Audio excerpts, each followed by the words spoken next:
If I have clicked the right button, we should be good. So once again, I'm Gail Shirey. A lot of you already know me. We've met one way or another. But if you don't, I teach critical thinking, analytical reading. I also teach composition courses, and I'm teaching an Ed 120 this semester as well. So some of you may know me from any of those classes. But what we're going to focus on today is test taking tips and tricks. How many of you have started or had a couple of tests already this semester? Yeah, it's that time. I think we just finished week 6. Today is the last day of week 6. So we are in full swing of the semester. If you have not yet had a test in at least one of your classes, I would be surprised, because testing is in full swing for all the courses at this point. Hi, come on in. There's Pizza Pop over there if you want to go around that way though for me, because this is the camera and you don't want to be on camera. Or maybe you could be a YouTube star. I don't know. But go ahead and help yourself, and that way you won't be on camera. Okay? So what I want to do first is just a quick self-assessment. We'll do this casually. You don't have to write anything down. Just do a show of hands.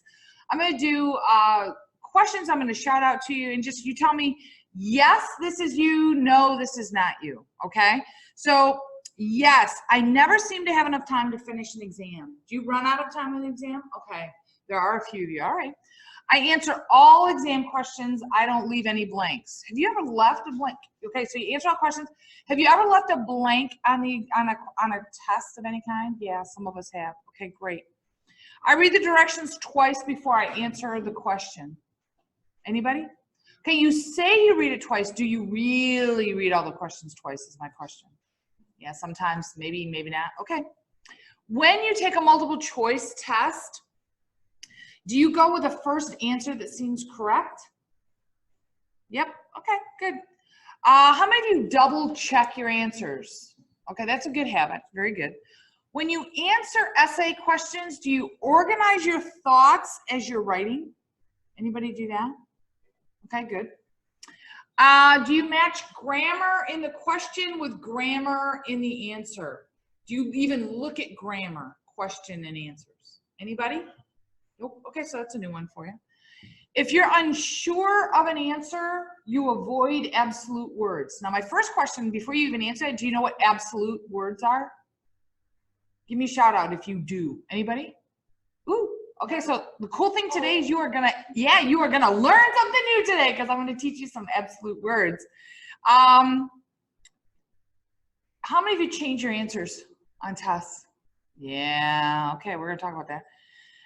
How many of you do the ones you know first well, or the ones you know well first, and then you come back and do the hard ones? Okay, good strategy. How many of you take deep breaths when you take a test? Do you do deep breathing? Couples, okay.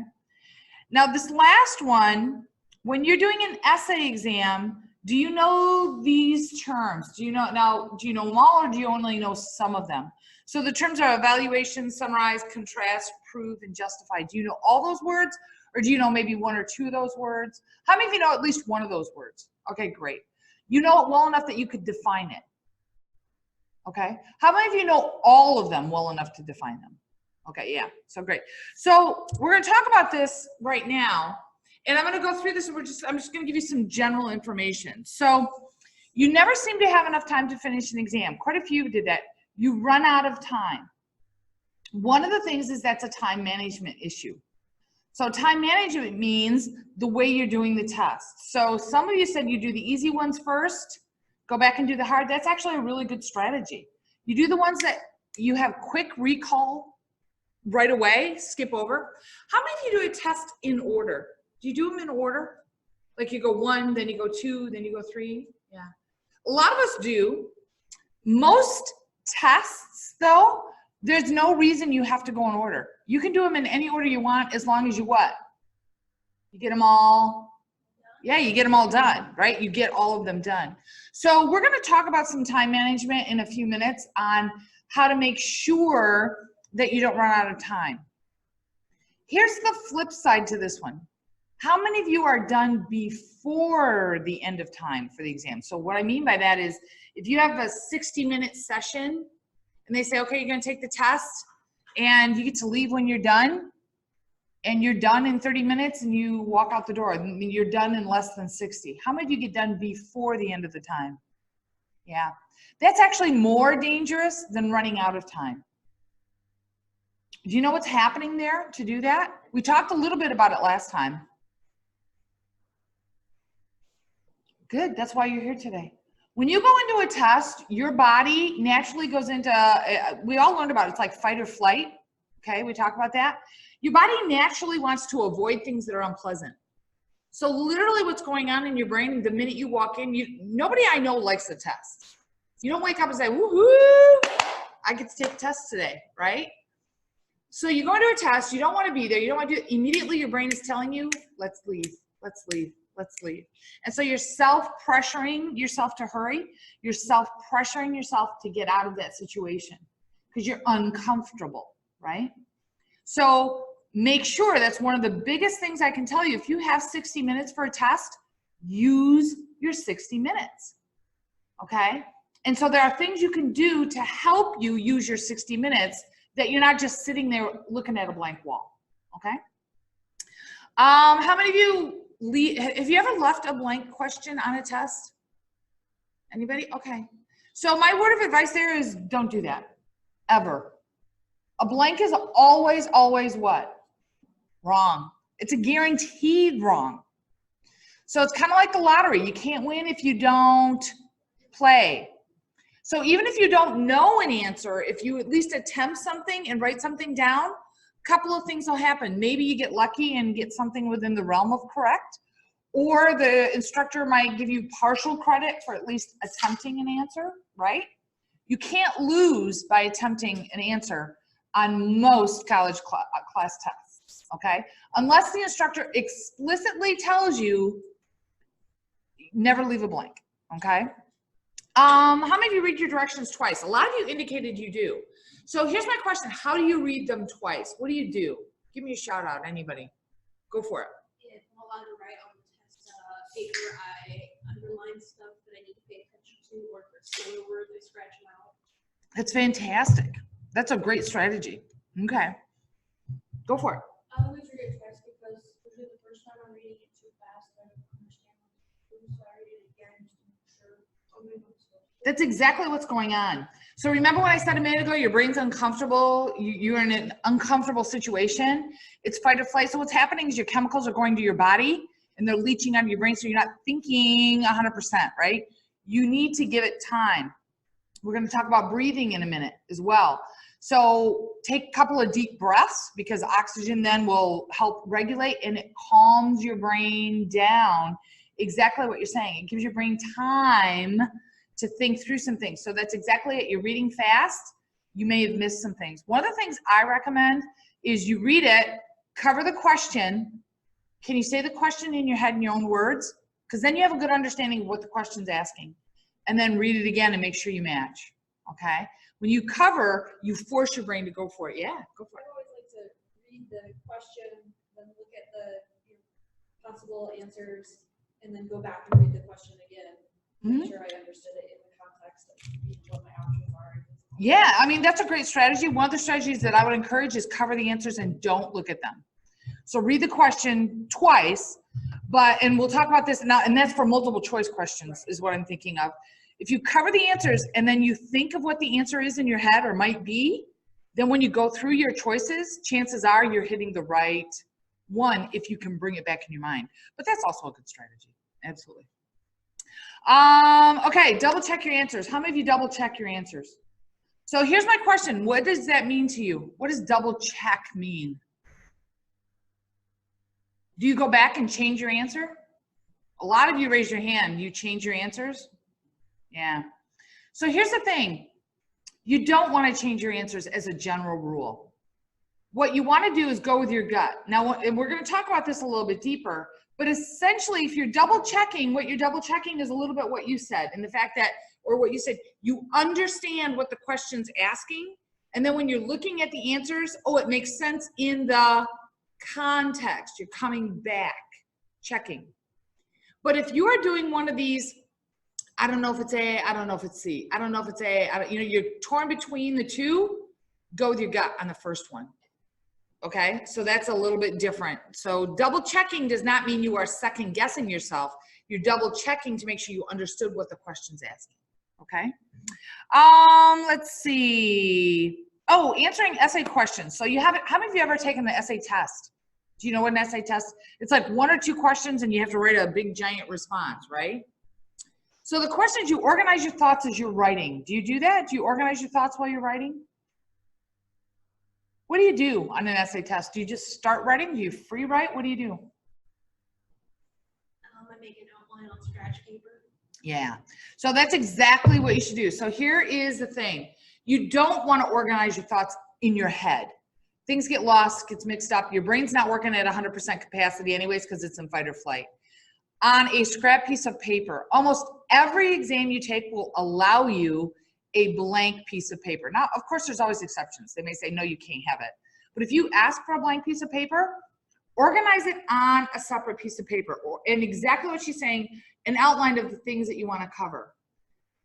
You are less likely to miss something when you start writing your answer if you take the time to do an outline and get a draft on a scrap piece of paper. Here's the other part of that. You may be worried about time because you're worried, some of you, I'm going to run out of time. It's actually okay to spend up to 1/3 of your exam time writing things out on scrap paper, organizing your thoughts for essays in particular, because then when you go to write it, it's going to actually be very, very fast. So don't get worried about that part. It's actually better. But to organize it in your head while you're writing, it's actually not nearly as effective as if you organize it on paper. So one of the big things students are intimidated on is they won't ask for scrap paper. Like if they didn't bring it, they won't ask. Feel free to ask it if you didn't bring a scrap paper. Ask if you can have a blank sheet of paper. They may ask to look at it, but if it's blank, as a general rule, most instructors will let you have that, okay?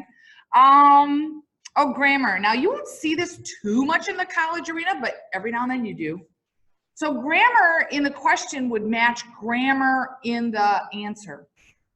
So what I mean by that is if it's, for example, a pronoun he, she, right? Pay attention to those because then your answer might be either male or female based on what they're asking for. Every now and then instructors will throw that in just to kind of shake things up. The other thing is plural versus singular, right? If it's plural, look for 2 versus 2 or more versus a single answer, okay? Those are what I call tricks. In the college arena, most instructors don't have those things embedded in there, but you never know. Sometimes they'll throw you a freebie like that. All right. If I am unsure of an answer, I avoid options that use absolute words. So we said, some of you do know what absolute words are. Give me a couple. Give me a shout out. What's an absolute? Always? Never. Yeah, okay. So is a general rule, and I like to use these with true and false.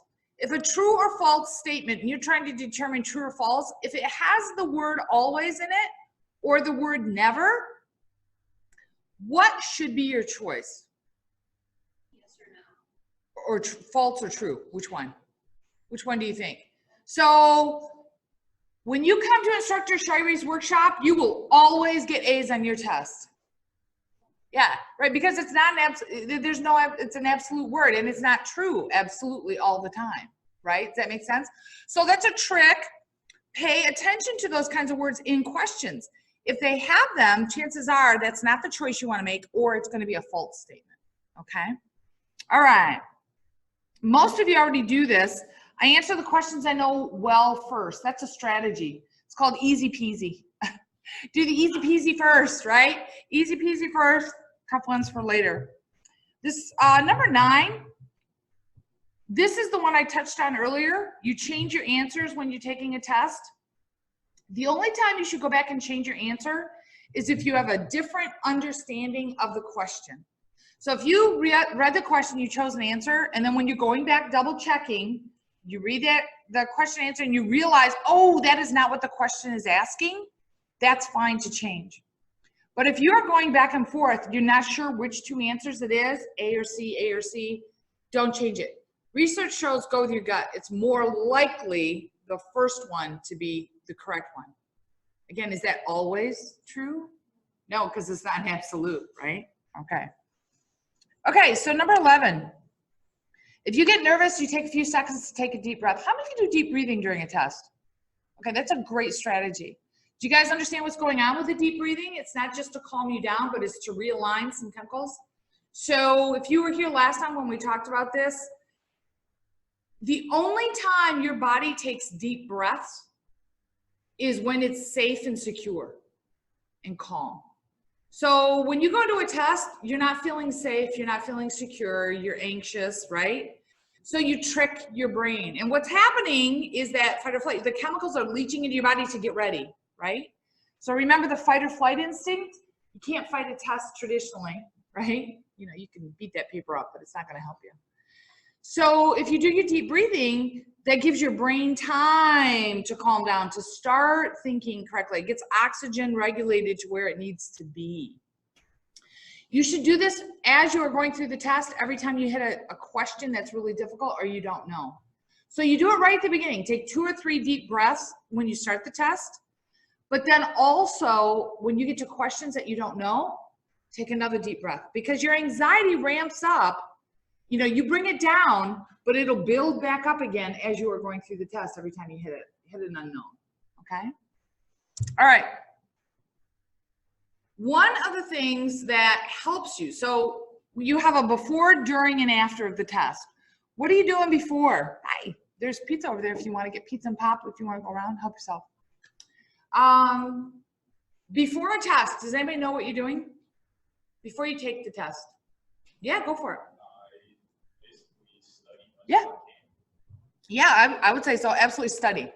Tell me how you study. What are you doing? I use the study guide and practice problems that I know will be on the test. Okay, good. So you're doing something. Anybody have a different way they study? Okay, so you're looking at the vocab. Are you doing anything with the vocab? Okay, how do you memorize? Like what, literally, like, tell me how that's going. Okay, so do you say them out loud or something?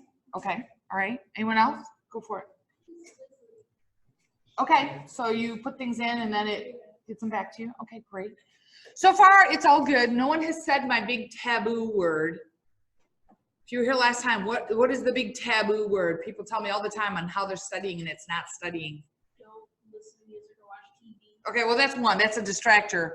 But a lot of people will do this and do this and do this, thinking they are studying, and that's not studying. Right, so when you are looking, that's passive, it's not active. So looking at vocab is passive, doing something with the vocabulary is active. That's why I was kind of asking you about that. But there's something, I talk to students all the time, and they say, you know, I did this, and then I did this again, and I did it one more time. And then they're always kind of, their jaw drops when I say, well, that's not studying. What is the magic word? It is reading. So if you were here last time, reading is not studying. Does anybody know why you read information? What's the purpose of reading information? To understand, yeah. So you read to understand the information for the concept. But that's not encoding. Encoding is what you need to get it into long-term memory.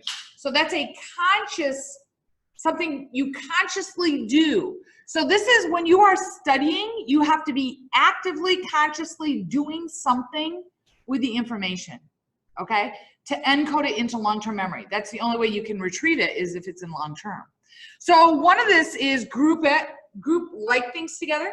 So for example, if you're doing vocabulary, group or chunk like things together so they make sense to your brain, organize them with like things. So there's a system. Huge thing is mnemonics. If you don't know what mnemonics are, they're like shortcuts, or I call them icons for your brain, right? Most of us know what mnemonics are, you just didn't know it was called a mnemonic.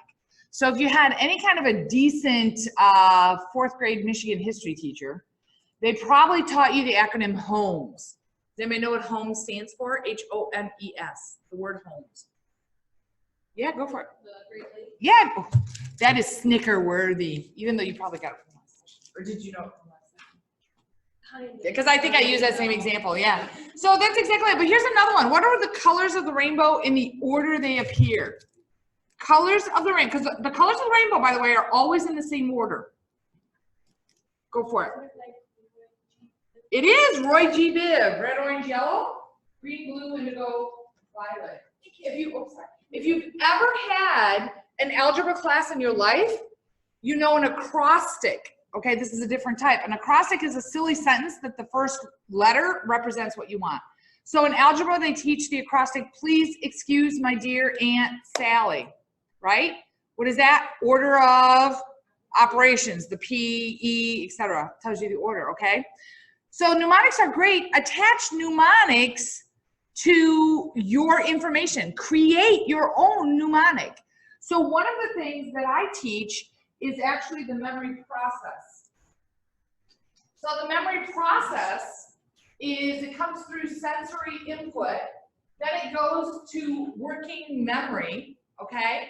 Then you have to do encoding, and then it goes to long-term memory.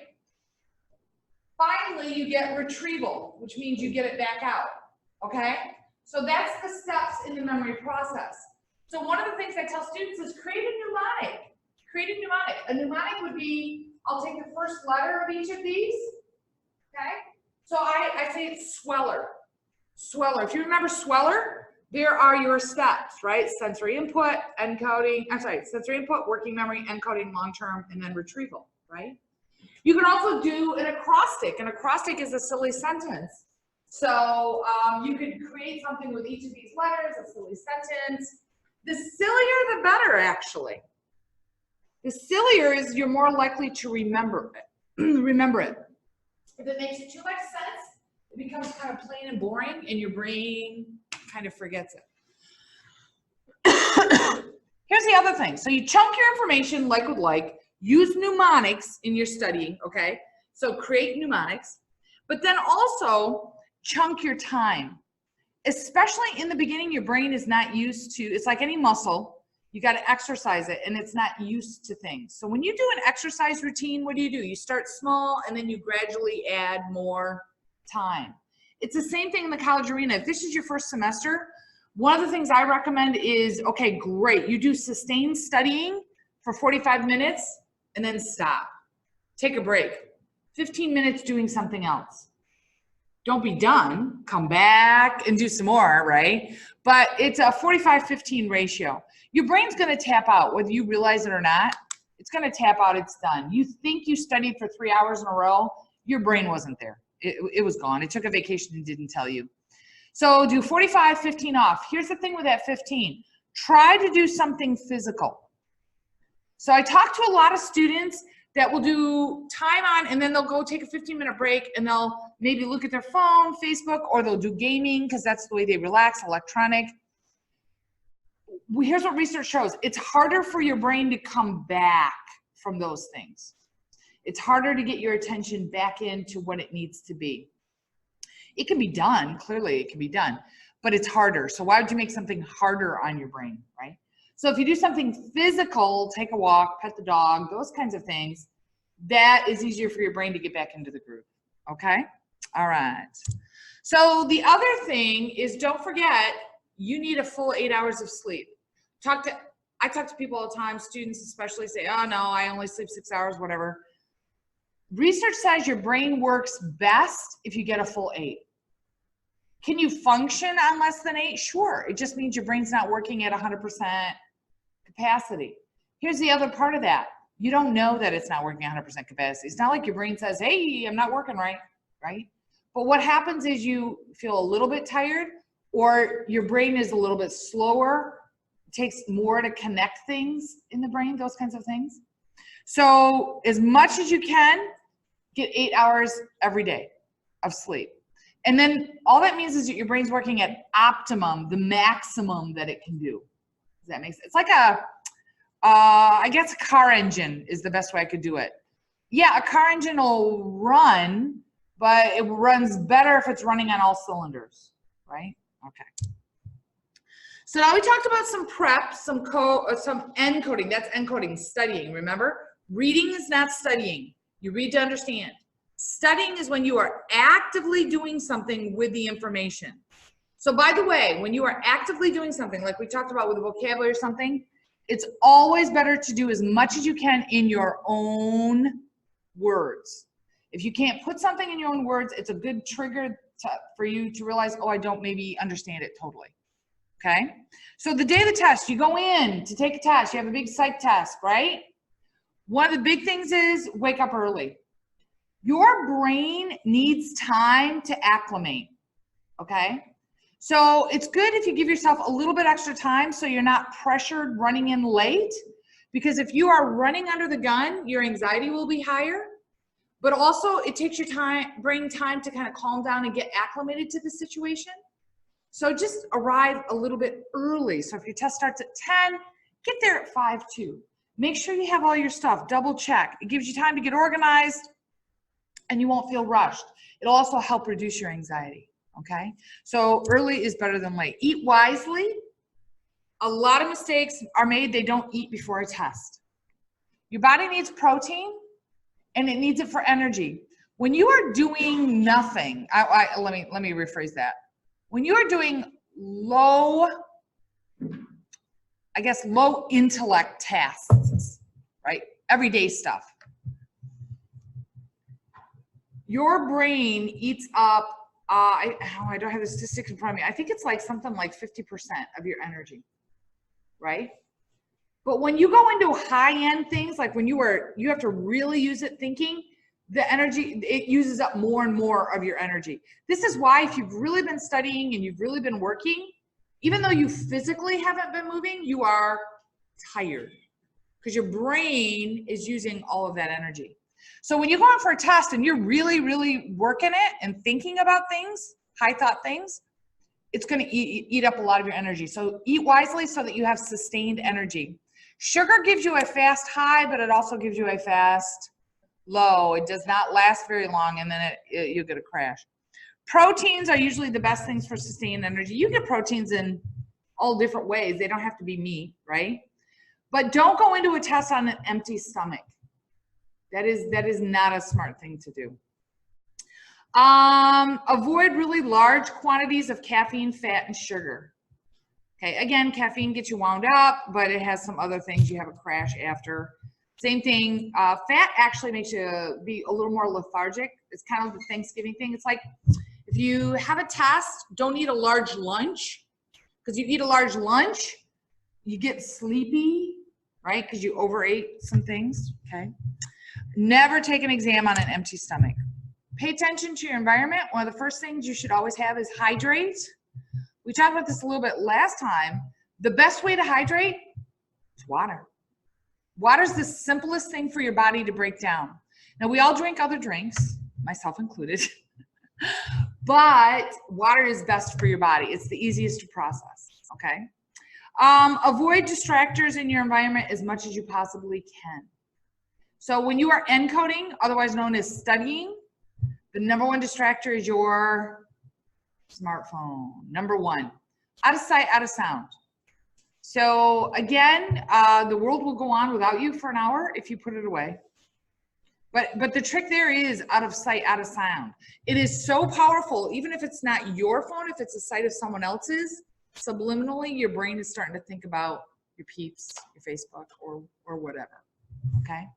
So eliminate distractors. Sometimes it is not the phone, it's other things. So when you are taking the test, sitting by the doorway is not always a good thing. Why do you think the doorway is an issue? Yeah, people coming in and out will be distracting. Now in my test, I put a sign up that you're not allowed to come in after I start, but people can leave. So what happens when people leave? What's going on? You see someone leaving. Yeah, all of a sudden now your brain is saying, oh, they're done. They're done. Something's wrong. I got to be done. Again, you are self-pressuring. My best advice for that is you got to get over that. And here's a statistic for you. The first people out the door, research shows, are not usually the high scorers. Why are they first out the door? Because they didn't know. And they just either filled it out or they left it blank. So tell yourself that, whether it's true or not, because you don't know what that person did. So, oh, they don't know as much as I do. I still got writing I got to do, okay? But people leaving. So don't sit by the door if you know that's a distractor. Here's another one, but windows. If you just can't resist that cute squirrel out there, don't sit by a window. Sit by a wall so that you're not going to be distracted. Another distractor can be your BFF. It's not always good to sit by friends, okay? Avoid all those. The number one thing that will be a huge distractor and you won't be allowed to leave, make sure you do a potty stop before you start the test. There is nothing more pressing on your attention than a full bladder, because that's all you can think about. And then you're going to hurry, whether you want to hurry or not, right? Do the potty stop before you go in. Most instructors will not let you leave a test to go use the restroom and then come back. They'll say, well, if you're done, right? So make sure you think about those things. I feel like I'm back teaching second grade. Hey, did everybody do a potty break, right? All right, don't forget, bring utensils and blank paper to a test. Unless your instructor explicitly tells you they will not let you do this, bring them. When you write out information ahead of time, it helps your brain think it through. And this goes not just for essay questions, it goes for formulas, all those kinds of things. And if you didn't bring it ahead of time, it's free game. Write out those formulas on a piece of paper, right? If you didn't bring them in ahead of time, that's like you've created them right during the test. Don't forget, do the easy peasies first during the test. Nobody says you got to go in order. So skip around. Just don't forget to go back and make sure that you don't leave anything blank, okay? Here's the number one thing I can tell you when you're taking a test. Ask questions. How many of you ask questions during tests? Do you ask questions? A couple of us? I'm just interested. Why you didn't raise your hand? Why don't you ask questions?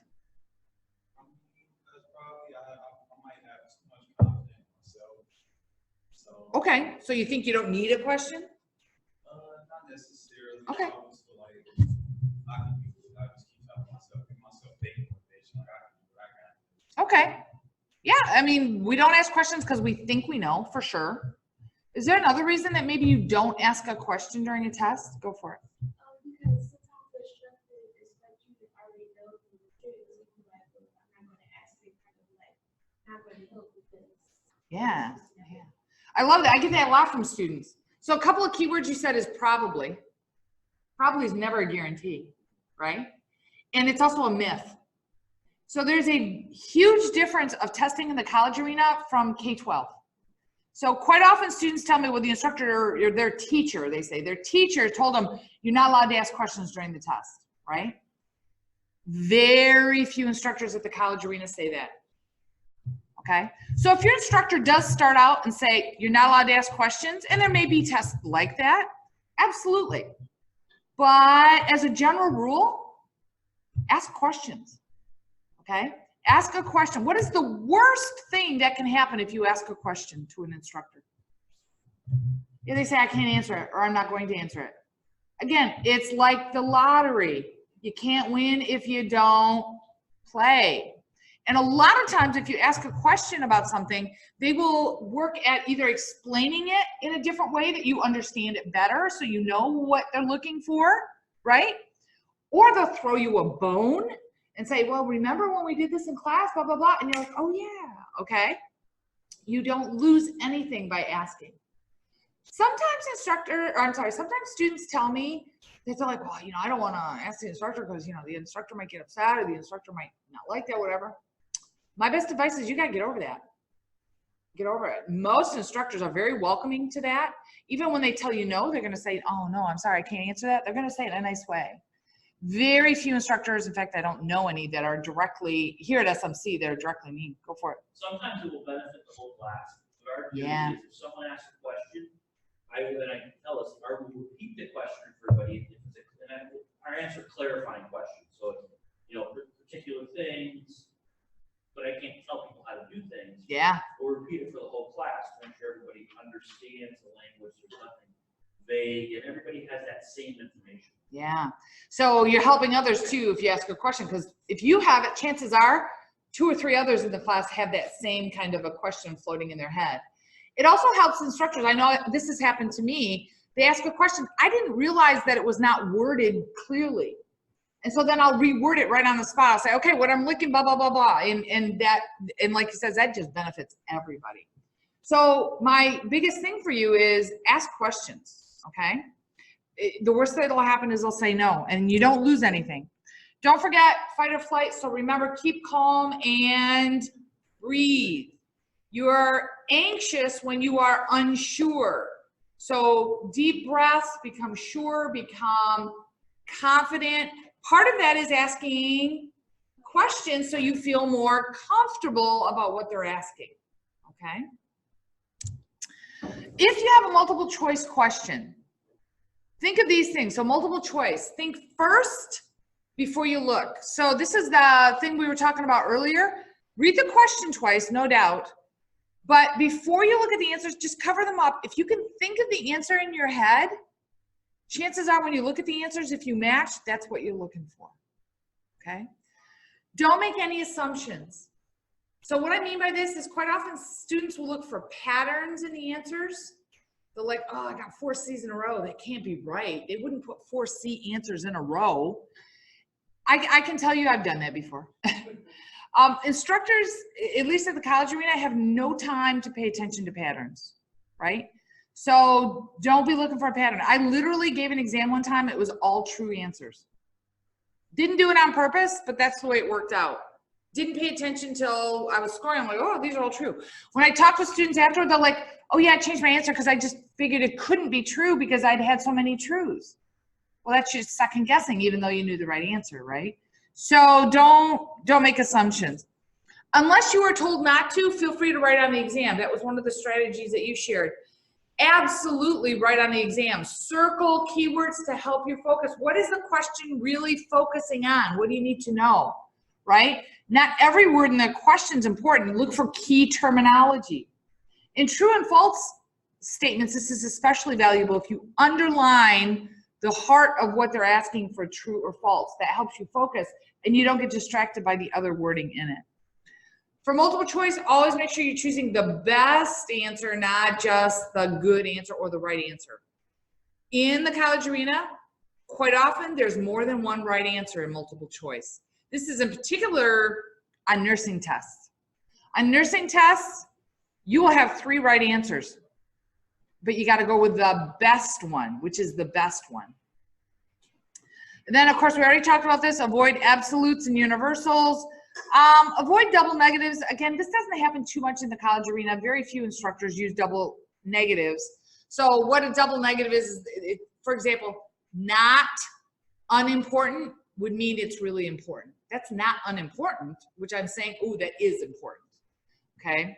And then we already talked about grammar. True and false, we talked about this a second ago, underline key terms. Most true and false, that's what they're looking for. If you focus on the term, you can eliminate what I call the other busyness with it and help your attention focus. Remember true and false, if any part of it is inaccurate, the whole thing goes out the wash, right? And then when in doubt on a true and false test, guess true. So here's where this comes. I have a little bit of a qualifier on this. This is a statistic. So that means, you know, research, blah, blah, blah. The numbers just indicate it's more likely to be true than not. Here's where it comes from. If you have no idea, it's a total guess. You have no idea if it's going to be true or false. Guess true. Because it's easier for an instructor to create a true question or a true statement than it is for them to create a false one. So they tend to lean more toward creating true statements. It's a statistic. It is not always true. It's not 100%. But if it's a 50-50 shot, lean toward true, okay? Again, this is only if you have no idea. And then absolutes and universals are usually false. So if you have fill in the blank, here's some things for you to remember. Fill in the blank are the most challenging for your brain, and they demand the most study time. These are the hardest to retrieve, hardest to recall, okay, because there's no associations. This is the hardest. So dedicate on the test, dedicate the most time to that. They are usually vocabulary driven, which means key terms. 9 times out of 10, you'll see them. That's where they focus on, okay? Essay exam, we already talked about this. write on the exam, get yourself an outline ahead of time, brainstorm up to a third of the time, getting your outline, brainstorming on a separate piece of paper. But here's the other part, is you need to know specific terminology. So these terms that I've used, these are the most common terms used in essay questions here. So if you know the difference between compare and contrast, you know what they are asking. A lot of times you get an essay question wrong because you haven't addressed what the instructor has asked you to address. So for example, illustrate means you would give an example, right? You don't just give the answer, you would give an example of that situation, right? Same thing for evaluate. If you're evaluating, what is that? You are giving a judgment or an opinion. You're evaluating, and you have to rationalize. You have to give support for what you are giving. So on essay, make sure you know those terms. And if you don't know those terms within the question, that's where your question comes in. Don't be afraid to ask. You know, you say to compare SMC classes to Western classes. What do you mean? I'm asking you to say how they're alike. What are similarities, right? But I would tell you that if you didn't know compare. Okay. So before I go to after, I just want to kind of reiterate, tips and tricks are meant to, all of this stuff is meant to enhance your test performance. So none of it will replace studying and encoding, right? It's meant to enhance, to make you more efficient, make it better, right? So enhance means to kind of bring out the best. That's what these are for. So you can, if you, for example, the true false, if you know the answer and you've studied the answer and it's false, you absolutely go with false, right? It's only if you have no idea. Same thing for covering, answering, all those kinds of things. You can cover and think of answers all you want, but if you haven't actually studied the material, you've got nothing to pull back from, right? No retrieval. So these are enhancement techniques, which means on top of encoding. And that was my other session on memory and ways to encode and ways to study, okay?